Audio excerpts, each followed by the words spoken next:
जय हिंद फ्रेंड्स। देखिए, आज के इस वीडियो में हम जो एनिमल किंगडम का कॉर्डेटा फाइलम है इसके बारे में पढ़ने वाले हैं। पिछले वीडियो में मैं आपको इकाइनोडर्मिटा तक पढ़ा चुका था।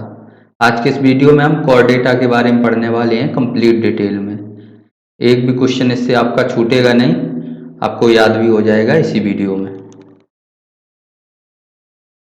देखिए, पिछली वीडियो में आपको कहाँ तक पढ़ा चुका था उसको एक बार 1 मिनट में देखते हैं, उसके बाद कॉर्डेटा को स्टार्ट करेंगे। फर्स्ट मैंने आपको बताया था प्रोटोजोआ। प्रोटोजोआ संघ के जो जीव थे ये एक कोशिकीय थे। इसके जो एग्जाम्पल बताए थे वो amoeba, paramecium, euglena, microplasma and acetabularia. Second आपको बताया था पेरिफेरा, पेरिफेरा संघ। इसमें बताया था स्पंज, ये बहुकोशिकीय थे, स्पंज बताया था। थर्ड जो आपको बताया था वो था सिलेंड्रेटा। थर्ड था सिलेंड्रेटा। सिलेंड्रेटा में आपने 3 एग्जाम्पल याद किए थे, हाइड्रा, जेलीफिश एंड मूंगा। फोर्थ फोर्थ था प्लेटी हेलमिंथीज, प्लेटी हेलमिंथीज। इसमें कौन था? जो चपटाक्रमी या फीताक्रमी इसमें आते थे। 5वें नंबर पर आपको बताया स्क्लेमिंथीज। 6वें नंबर पे बताया एनीलिडा। स्क्लेमिंथीज में गोलक्रमी आते थे या राउंड वॉर्म। एनीलिडा, एनीलिडा में जोंक, जोंक, केचुआ और नेरिस, जोंक, केचुआ और नेरिस एनीलिडा में। इसके बाद आपने जो 7वें नंबर पर पढ़ा था वो पढ़ा था आर्थ्रोपोडा। आर्थ्रोपोडा, आर्थ्रोपोडा में कौन था बताइए? ये सबसे बड़ा संघ था, इसमें 8 से 10 लाख कीट थे, वो इसी में आते थे। 8 नंबर पे मोलस्का, मोलस्का ये दूसरा सबसे बड़ा फाइलम था। इसमें शंख, सीप, घोंगा, ऑक्टोपस ये सारे किस में आते थे? मोलस्का में। इसके बाद आपने 9वें नंबर पर पढ़ा था इकाइनोडर्मिटा।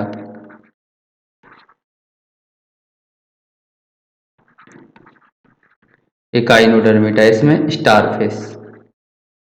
इस तरीके से आपको जो 9 के 9 थे इनको डिटेल में पढ़ा चुके थे, इनको याद भी करवा दिया था। आज के इस वीडियो में हम इसके आगे देखते हैं कॉर्डेटा के बारे में। 10वां जो आपका संघ है वो है कॉर्डेटा। जो इस संघ के जो जीव होते हैं इनमें नोटोकॉर्ड पाया जाता है, नोटोकॉर्ड या पृष्ठ रज्जु, जो आगे चल के किसका रूप लेता है?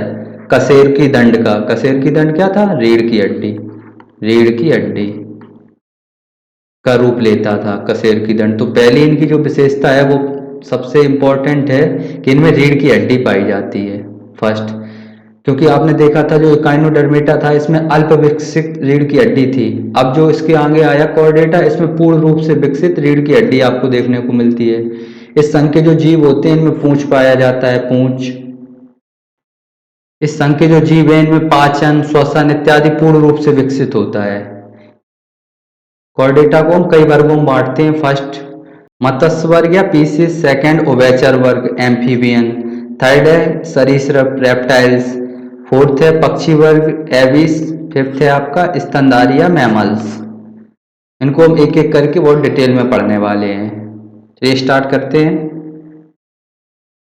सबसे पहले देखते हैं पक्षी वर्ग के बारे में, एविस, एविस या पक्षी वर्ग। देखिए, पक्षियों की कुछ विशेषताएं होती हैं, ये आपको याद होनी चाहिए। पक्षियों की जो विशेषताएं हैं फिर आपका उससे क्वेश्चन छूटेगा नहीं। पक्षी वर्ग की जो विशेषता है इनमें क्या पाया जाता है? पंखों की उपस्थिति होती है और हवा में उड़ने की क्षमता होती है। पक्षियों की जो पहली विशेषता है पंखों की उपस्थिति और हवा में उड़ने की क्षमता पाई जाती है। इनमें इनमें चोंच पाया जाता है। पक्षियों की जो हड्डी होती है ये खोखली होती है उड़ने के लिए। पक्षियों की हड्डी कैसी होती है? खोखली। बाकी पक्षियों की जो गर्दन होती है वहीं पर एक वायु कोष्ठक भी पाया जाता है, वायु कोष्ठक। जो पक्षी बहुत ऊपर उड़ते हैं जैसे बाज है या चील है, ये कहाँ बहुत ऊपर उड़ते हैं, वहाँ पर ऑक्सीजन की कमी हो जाती है, क्योंकि ऑक्सीजन जो है एक भारी गैस है। ये बहुत, जब आकाश में पक्षी बहुत ऊपर जाते हैं तो वहाँ ऑक्सीजन की कमी होती है, तो जो ये वहाँ पर श्वास लेते हैं वो वायु कोष्ठक से लेते हैं, तो इनमें वायु कोष्ठक पाया जाता है। इनकी जो कंकाल होता है, हड्डी होती है, वो कैसी होती है, खोखली होती है। इनके हृदय में 4 चैम्बर होते हैं, 4 चैम्बर। जैसे मनुष्य के हृदय में 4 चैम्बर होते हैं, वैसे पक्षियों के हृदय में कितने चैम्बर होते हैं, 4 चैम्बर। बाकी ये याद रखना कि ये समतापी होते हैं, होम्योथर्मस। समतापी का क्या अर्थ होता है, जैसे मनुष्य होता है ये भी समतापी होता है, तो मनुष्य के लिए आपको पता है 98 डिग्री फ़ारेनहाइट या 37 डिग्री सेल्सियस टेम्परेचर होता है, 37 डिग्री सेल्सियस मनुष्य को। सर्दियों में इसको मेंटेन करने के लिए हम, कि कहीं जो टेम्परेचर है शरीर का गिर ना जाए, स्वेटर वगैरह पहनते हैं, गर्मियों में फैन वगैरह चलाते हैं इसको मेंटेन करने के लिए। तो हम कैसे हैं, समतापी हैं।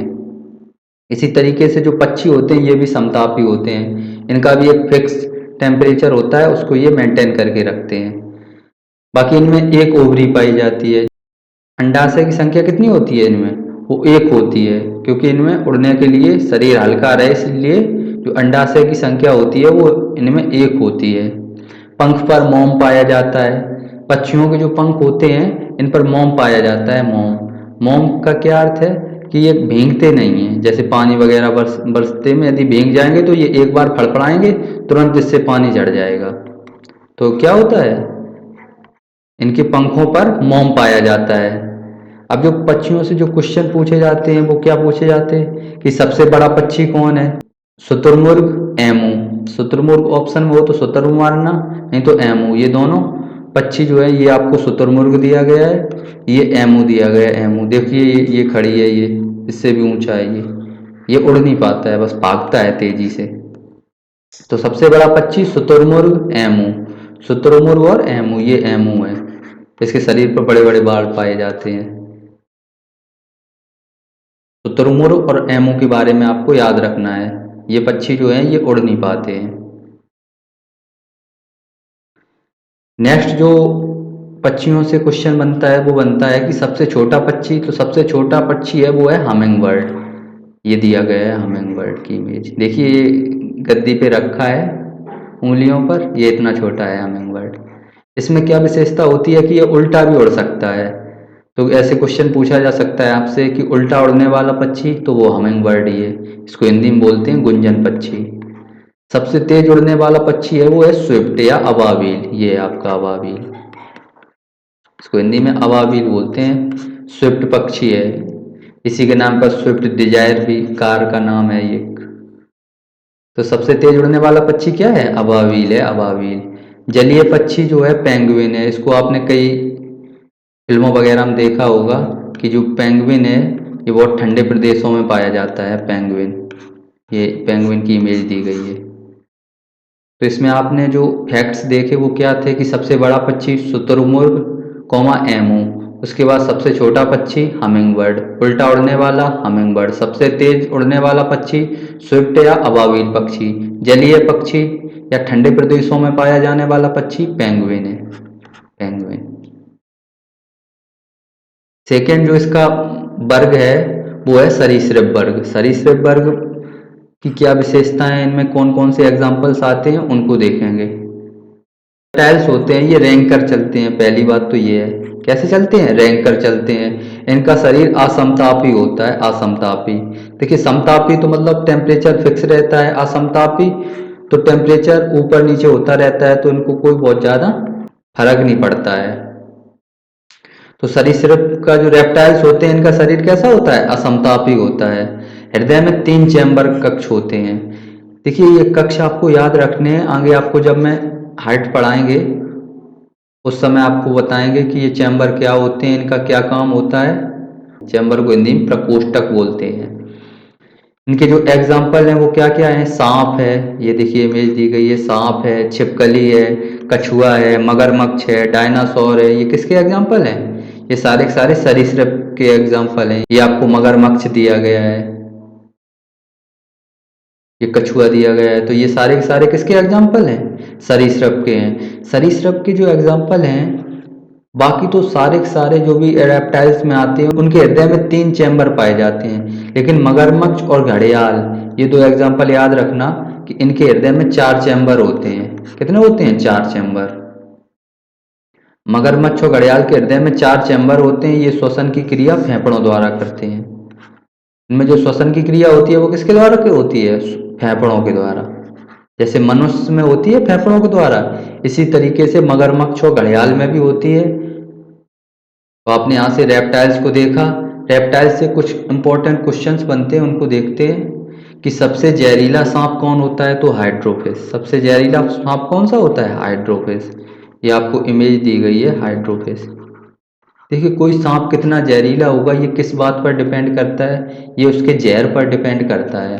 तो जो सांप होते हैं इनमें 2 तरीके का जहर पाया जाता है, न्यूरोटॉक्सिक एंड ह्यूमोटॉक्सिक।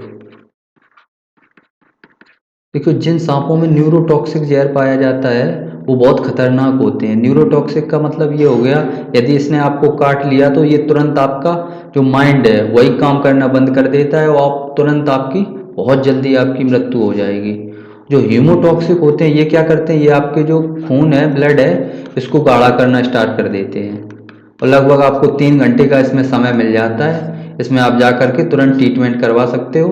इसमें सलाइन वगैरह की बोतल चढ़ाई जाती है, जिससे क्या होता है कि आपका जो ब्लड है वो उसको गाढ़ा नहीं होने दिया जाता और एंटी वेनिन इंजेक्शन दिया जाता है। तो ये इतने खतरनाक नहीं होते हैं ह्यूमेटॉक्सिक वाले। जो न्यूरोटॉक्सिक वाले सांप होते हैं ये बहुत खतरनाक होते हैं। तो ये आपने देख लिया कि सांप में जो 2 तरीके का जहर पाया जाता है वो कैसा होता है। उसके बाद आपने देखा कि सबसे जहरीला सांप कौन सा है? हाइड्रोफिस। लेकिन ये किस में पाया जाता है? जल में पाया जाता है, समुद्री जल में। एंड जो स्थल पर पाया जाने वाला सबसे जहरीला सांप है वो है Russell, Russell viper. Russell viper ये भी बहुत खतरनाक होता है, रसल वाइपर। इसके बाद कई कोबरा वगैरह आते हैं। जो रसल वाइपर है ये बहुत खतरनाक होता है। नेक्स्ट जो याद रखना है कि सबसे जहरीली छिपकली कोमोडो ड्रैगन है। सबसे जहरीली छिपकली कौन सी है? Komodo dragon. ये आपको इमेज दी गई है। ये चलती बहुत धीरे धीरे है, अक्सर ये धोखे से ये शिकार कर देती है। ये बैठा था, इसको देखने आकर के इसने मुंह में दबा लिया। तो जो कोमोडो ड्रैगन है ये बहुत ही जहरीली छिपकली होती है। एग्जाम्पल में अगर पूछा जाए कि सबसे बड़ा सरीसृप कौन सा है तो कोमोडो ड्रैगन है वर्तमान में। पहले कौन सा था? डायनासोर। लेकिन अब ये डायनासोर जो है ये विलुप्त हो चुके हैं। तो वर्तमान में जो सबसे बड़ा सरीसृप है ये यही है, कोमोडो ड्रैगन। इसमें जो फैक्ट्स थे वो आपने याद कर लिए होंगे कि सबसे जहरीला सांप हाइड्रोफिस किस में पाया जाता है? समुद्री जल में। सबसे जहरीला स्थलीय सांप रसल वाइपर। सबसे जहरीली छिपकली कोमोडो ड्रैगन। सबसे बड़ा जो सरीसृप है कोमोडो ड्रैगन है वर्तमान में। इसके बाद हम देखते हैं एम्फीबियंस के बारे में, जो उभयचर वर्ग है। जो उभयचर वर्ग के जो जीव होते हैं ये जल और थल दोनों पर रह सकते हैं। ये भी याद रखना। इनका जो शरीर होता है ये असमतापी होता है, असमतापी। इनके हृदय में 3 चैम्बर पाए जाते हैं। याद रखना, रेप्टाइल्स थे उनके हृदय में भी 3 चैम्बर पाए जाते थे, लेकिन जो मगरमच्छ और घड़ियाल था उसके हृदय में 4 चैम्बर पाए जाते हैं। एम्फीबियन और रेप्टाइल्स, जो एम्फीबियन है और जो रेप्टाइल्स हैं दोनों के हृदय में कितने कितने 3 चैम्बर पाए जाते हैं। वो भी असमतापी थे, यहाँ ये भी असमतापी होते हैं। इनमें जो शोषण की क्रिया होती है वो गिल्स, त्वचा या फेफड़ों तीनों से हो सकती है। गिल्स से, त्वचा से या फेफड़ा तीनों से हो सकती है। उभयचर से जो क्वेश्चन पूछा जाता है वो मुख्य रूप से इसके एग्जाम्पल से आता है। वो आपको एग्जाम्पल यदि पता है तीनों, अक्सर यही पूछे जाते हैं तो आप कर सकते हो। Frog, tadpole, salamander. अभी आपको इसकी इमेज दिखाएंगे। फ्रॉग, टेडपोल, सैलामेंडर ये किसके एग्जाम्पल हैं? एम्फीबियन के। मेढक में निषेचन जो होता है वो बाह्य निषेचन होता है। जब मैं आपको रिप्रोडक्शन चैप्टर पढ़ाऊंगा उसमें आपको इसको डिटेल में बता देंगे। मेढक में जो निषेचन होता है वो कैसा होता है? बाह्य निषेचन। तो उभयचर जो हैं एम्फीबियन, इनके जो एग्जाम्पल हैं वो आपको याद रखने हैं। फर्स्ट याद रखना है फ्रॉग। या मेढक। मेढक से याद रखना, चाहे वो ट्री फ्रॉग हो, वुड फ्रॉग हो, बुल फ्रॉग हो, कौन सा भी फ्रॉग हो, ये किसके एग्जाम्पल हैं? एम्फीबियन के। एंड सेकेंड जो याद रखना है वो याद रखना है टैडपोल को। टैडपोल किसका एग्जाम्पल है? एम्फीबियन का, tadpole. And salamander, frog, tadpole, salamander, ये तीन एग्जाम्पल आपको याद रखने हैं। फ्रॉग, टैडपोल एंड सैलामेंडर, ये एम्फीबियन के एग्जाम्पल हैं। इसको आप स्क्रीनशॉट भी ले सकते हो। याद रखना, ये frog, tadpole and salamander amphibian के एग्जाम्पल हैं। इसके बाद हमको पढ़ना है पीसेस के बारे में या मत्स्य वर्ग के बारे में। यानी जो मछलियां होती हैं इनके हृदय में दो चैम्बर पाए जाते हैं। इनका हृदय कितने चैम्बर का होता है? दो चैम्बर का। इनका शरीर असमतापी होता है। इनका शरीर कैसा होता है? असमतापी। इनमें श्वसन जो है गलफड़ा या गिल्स के द्वारा होता है। जो मत्स्य होती हैं इनमें श्वसन किसके द्वारा होता है? गिल्स के द्वारा या गलफड़ों के द्वारा। शार्क क्या है? शार्क एक मछली का एग्जाम्पल है।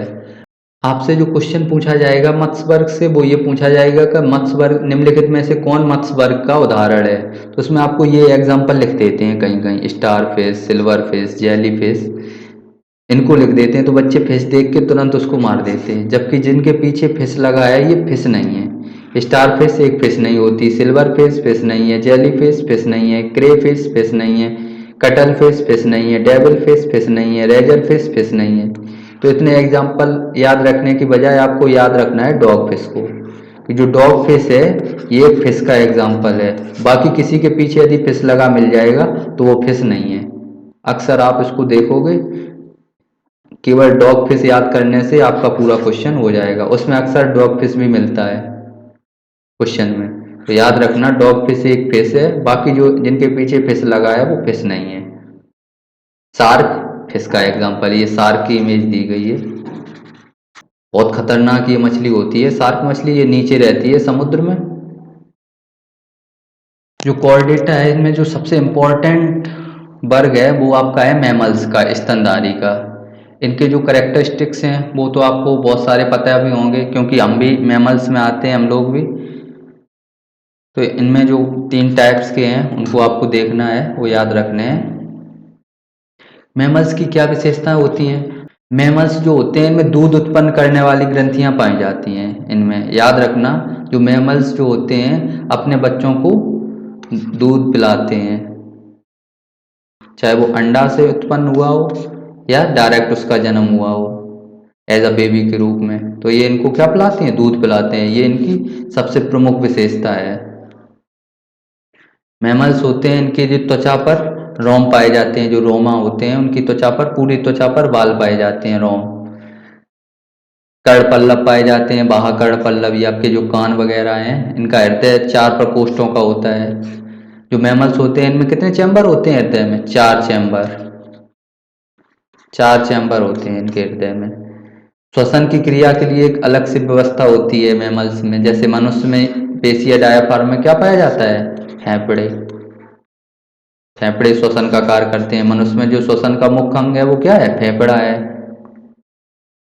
कुछ को छोड़कर सभी स्तनधारी बच्चों को जन्म देते हैं। ये कौन है, किनको छोड़कर? उनको भी अभी हम पढ़ेंगे। ये याद रखना कि सभी स्तनधारी ज़्यादातर बच्चों के जन्म देते हैं, केवल एक को छोड़कर। इनके टाइप जब देखेंगे तो उसमें आप समझ जाओगे। स्तनधारी जो है मुख्य रूप से 3 प्रकार के होते हैं: Prototheria, Metatheria, Eutheria. Prototheria, Metatheria and Eutheria, PME। Prototheria, Metatheria, Eutheria, याद रखना। Prototheria, Metatheria and Eutheria. इसको याद करना बेहद आसान है। देखिए, प्रोटोथेरिया ये अंडे देते हैं, मेटाथेरिया ये अर्धपरिपक्व बच्चे को देते हैं, यूथेरिया ये परिपक्व बच्चे को देते हैं। इनको जब हम कंपैरिजन के साथ पढ़ेंगे तो आपको याद रहेंगे। प्रोटोथेरिया, प्रो शब्द जो होता है ये पहले का होता है, अवस्था को बताता है। तो प्रोटोथेरिया में ये क्या है? ये अंडों को देते हैं। मेटाथेरिया ये अर्धपरिपक्व बच्चे देते हैं। यूथेरिया ये परिपक्व बच्चे देते हैं। प्रोटोथेरिया का जो मुख्य एग्जाम्पल है वो है प्लेटिपस, जिसको आपको याद रखना है। प्लेटिपस ये दिया गया है। ये क्या है? अंडा देता है लेकिन बाद में अपने बच्चों को क्या पिलाता है? दूध पिलाता है, प्लेटिपस। तो प्लेटिपस वैसे इतने अंदर से क्वेश्चन पूछा जाता है नहीं, आपसे यही पूछा जाएगा कि प्लेटिपस किस संघ का जीव है, तो कॉर्डेटा संघ का है। कॉर्डेटा में भी स्तनधारी का है। और अंदर जाना है तो स्तनधारी में ये प्रोटोथेरिया स्तनधारी है। तो प्लेटिपस प्रोटोथेरिया का एग्जाम्पल है। मेटाथेरिया ये अर्धपरिपक्व बच्चे देते हैं। जो मेटाथेरिया इसका एग्जाम्पल है कंगारू। ये जो कंगारू है एक झिल्ली में अपने बच्चे को बंद रखता है, अर्धपरिपक्व होता है, उसके बाद ये झिल्ली में रखता है। ये आपको नजर आ रही होगी, उम्मीद करते हैं। इस झिल्ली को हम क्या बोलते हैं? मार्सूपियन झिल्ली। मार्सूपियन झिल्ली। इसी में इसका बच्चा परिपक्व होता है, अर्धपरिपक्व होता है, उसके बाद ये इसी में रखते हैं मार्सूपियन झिल्ली में। वहीं पर ये बच्चा क्या होता है? बड़ा होता है। तो मेटाथेरिया में आपको याद रखना है कंगारू, मैक्रोपस। कंगारू और मैक्रोपस को। यूथेरिया में तो ये तो सारे आपको याद होंगे। ये परिपक्व बच्चे देते हैं गाय, भैंस, बकरी, डॉल्फिन, व्हेल, दरियाई घोड़ा एंड जिराफ। ये सारे के सारे किसके एग्जाम्पल हैं? स्तनधारी के एग्जाम्पल हैं। डॉल्फिन है जलीय स्तनधारी जीव है, डॉल्फिन और व्हेल। ये दोनों याद रखना। इनको हम किस में रखते हैं? यूथेरिया में। ये बच्चे को जन्म देते हैं और स्तनपान करवाते हैं। डॉल्फिन और व्हेल से ही क्वेश्चन बनता है जब तक, तो वो आपको पता होना चाहिए कि डॉल्फिन और व्हेल यूथेरिया के एग्जाम्पल हैं। बाकी आज के इस वीडियो में मैंने आपको जो भी एनिमल किंगडम था, कंप्लीट फाइलम प्रोटोजोआ से लेकर के कॉर्डेटा तक, सारे जो 10 फाइलम हैं उनको याद करवा दिया, उनके एग्जाम्पल भी बता दिए। आज के इस वीडियो में कॉर्डेटा को बताया था कंप्लीट। अब आप इस टॉपिक से जो प्रीवियस ईयर क्वेश्चंस हैं पूछे गए हैं उनको करके देख सकते हो। आपके 80 to 90% क्वेश्चन इसी से बनेंगे, इसी से जो मैंने आपको पढ़ाया है। पीसीएस के, बीपीएससी के आप क्वेश्चन करना, वहाँ अच्छे क्वेश्चन पूछे जाते हैं। मिलते हैं नेक्स्ट वीडियो में। Thank you for watching it. Thank you यार आप सभी का।